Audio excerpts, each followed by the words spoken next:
Hey friends, thanks for joining me. I just wanted to answer a question real quick that I get quite often. So we have a lot of sawdust that's made here in the shop.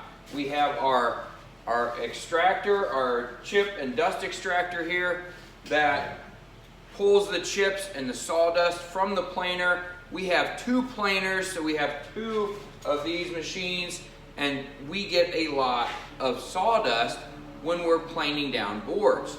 So one thing I do with that, well, I'll tell you many things actually.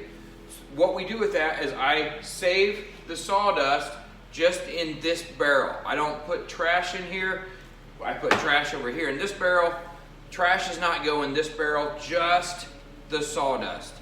Then I bag it up and I do two things with it.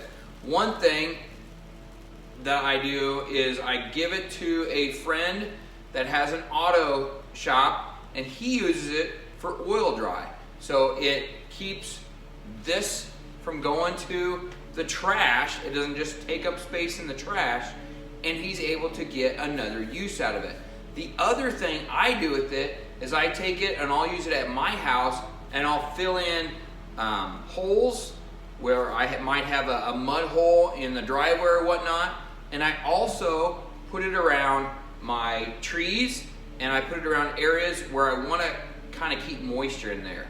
So that's another thing I do with it. There are tons of uses for good sawdust. And my advice is try to figure out a way that you can keep it out of the trash. You're not just filling up a dumpster or whatnot. There's some people out there that could actually use it.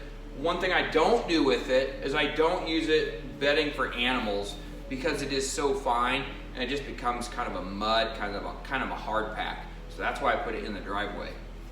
So all that to say, friends, it's good to think outside the box sometime. What are uses for things that you can, that you have a lot of, that's not just thrown in the trash? Food for thought. Thanks for watching, friends.